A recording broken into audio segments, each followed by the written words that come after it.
My mama husband, she used to put him out I say every 2-3 days. We used to beg her not to put him out.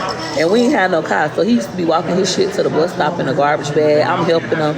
And I'm saying, Mom, please, he's a good man. This is the best man you ever had, please. You know. And he ain't got no car, she ain't got no car. I'm helping him carry his shit to the bus stop, hoping that she change her mind. Then this whole change her mind, then I gotta help him carry his shit back from the bus stop. So I've seen this. Now that I'm older and I'm more mature, a little bit wiser, I'm learning to unlearn that behavior. But don't do that. If y'all follow me, if you've been following me on YouTube, we got a joke that I always say in Dollar Tree. They got these good sense bags. And I used to say, if the nigga acting like he ain't got no sense, kick him out, put his shit in this good sense. And everybody used to laugh. But that's how we grew up. A lot of us grew up with black trash bag mentality. A nigga make you mad. I don't need no man. I don't got to, instead of learning how to effectively communicate, like, I need your help. It's like, if they not jumping when you say jump, bitch, you gotta go. But we come from that. We come from our mamas in the era we grew up in. INDE. I'm at the casino. DEPENDE. You know, we grew up with that. We didn't grow up watching two people effectively communicate and not put their hands on each other and not kick people out and bring everybody in the business, calling their mama, calling the whole family in our business, you know. They said black trash bag in the laundry baskets. So question, what's the question, Sebastian?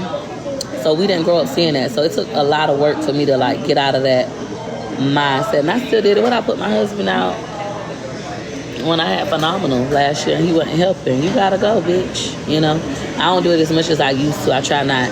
Why don't you cheat bad? Because I'm not a cheater. That's not who I am.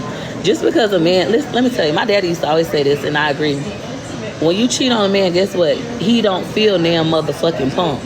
He don't feel nothing. Men are not like women. You out there cheating on him, your coochie just getting more loose, more woe-eyed. You getting more mouths. After you have sex with another man that you just was trying to have revenge sex, you don't feel better about yourself. If you a woman and not a hoe, if you a woman, that don't feel good. You feel worthless. It's like, why did I do this? I don't even like this person kind of thing.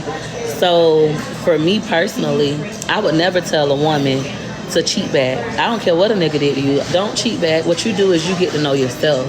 Go fall in love with you. What do you like to do outside of this man? Who are you outside of this relationship? Get to know you. All that going to fuck somebody because your man cheating on you, it does not. It feel good for a moment. You feel like you got even. It just cause problems. You risk getting an STD. You risk getting pregnant, not knowing who your baby father is. I don't live life. So for me, I'm just not that kind of person, you know? That's not for me. I remember me and Wood talk about this all the time. I hadn't been with many people in my life. And my sisters them was picking on me. They had been with 30 boys, 40 boys. It's fat bitch, it's round ones, it's this, it's that, right?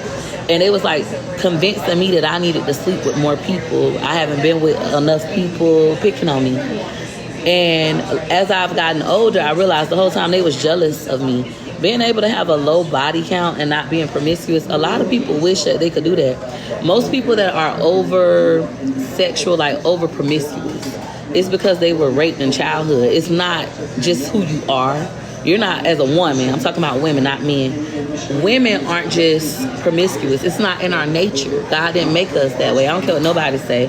Women do that when they come from trauma. They're just, my mom, y'all know my mom's story. My mom and I used to talk about that. My mama done been gay, all that. And my mama said at first it was like when she started being a hoe, it was more so I wanted to prove that this is my body. I choose who, I choose when. She was like, after you violated, you feel like something was taken from you. You didn't have a say. So now I choose who, I choose when. I feel more in control. But then you still have then those nightmares about those traumas, and then you start thinking, I don't even feel safe with men. So they go and be with women thinking like, oh, a woman is a safe space.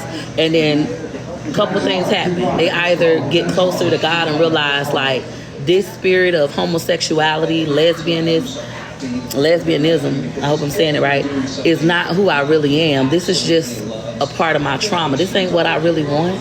This is just me dealing with my trauma. And then they get out of that. Some people feel like this is my safe space. I was meant to be with a woman. Like, this is my safe space. And some people never figure it out. They just live in confusion, a state of confusion. I'm a very analytical person. Most people that I know have been raped. I was always the person people told. And when you told me, I always want to know how you feel, how you dealing, why you do this, why you do that, kind of thing. I've never done drugs. I've never been drunk, none of those kind of things. Stop telling my story. The story is normal. I teach my husband that. I teach my kids that. You be thinking, oh, this girl just a hoe. No, she's been raped. She's trying to regain control of her body. Even when it comes to NBA YoungBoy, I feel like NBA YoungBoy was raped as a child. He reminds me so much of my daddy. I always say that. My daddy was raped as a child. And my daddy slept with a lot of women, became very promiscuous, and had a bunch of babies trying to prove that he's not gay. It was an internal struggle. Because as a boy, when your manhood is taken, it's not like women. Where women can get raped, they could be gay, and then they can go back straight and society forgive them. Versus a man, once a man has been with a man, society like really judges him, really condemns him. You gay, I wouldn't dare, right? Even if it was as a child. So their mindsets are different. They don't want to tell. If you don't tell, that stuff eats you alive. The only way you can get free from your childhood trauma is to tell. Like when y'all heard me last year saying, I gotta get it out. If you don't get stuff out of you, it will eat you alive. There's nothing wrong with you. You're not schizophrenic, bitch. You're not bipolar. You just lying. Stop lying. Deal with it. Face it. And realize, like, it's nothing to be ashamed of. Shame is what hold you down. I always tell McKay that. This is how I talk to my son. Because Gregory McKay is the oldest. He's 16. I talk to him like this all the time. I try to make sure he knows how to analyze people, why people behave in certain patterns. Look at family dynamics. Don't just look at the person. You look at where they come from and what they've been through, what life experiences made them different from everybody else. Those kind of things, right? So I do that. I teach my son that. I hope y'all teach y'all kids stuff like this. Like when I die, I want to die knowing that I equipped my children mentally to survive life. All right? Peach hasn't told anyone business in his life. Have I? I have. I feel like everybody's business is everybody's business. You have no business. I hope y'all know that. You have no business. As a human, you're not entitled to personal business. Of course, we're all entitled to privacy, right? But truth is, you have no business. That's how I feel. Yep. I always be talking like this. It's one of my favorite subjects. If I was to ever go to school to be a therapist, which I keep saying I don't want to go to school. Baby, I don't feel like going back to college. But if I ever did, I would be a childhood trauma therapist. That's like my specialty. I've been dealing with stuff like this my whole life. Y'all be thinking y'all special. Y'all not special. I say God not that creative. He got bored a lot. And if you look at statistics and you start reading books, you'll start to see even my gambling addiction. Oh, thank you. I would. My gambling addiction, if you look up about gambling addiction, most kids who grew up not feeling love, they turn to gambling.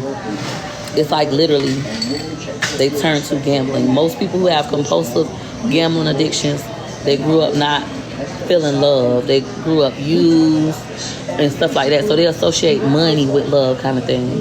The statistics don't lie. Y'all just don't like to believe the statistics.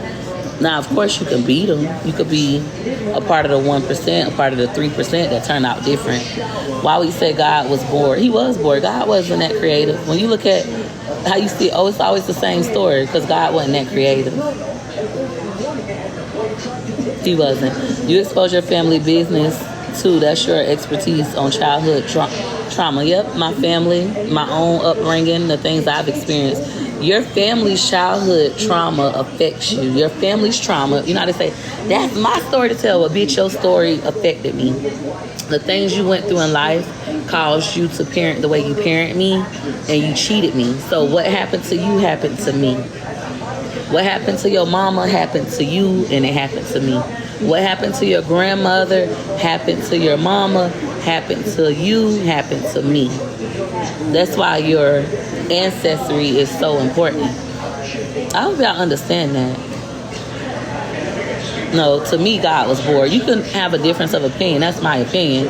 But we're not going to have a debate about it. My mind is made up. I feel like God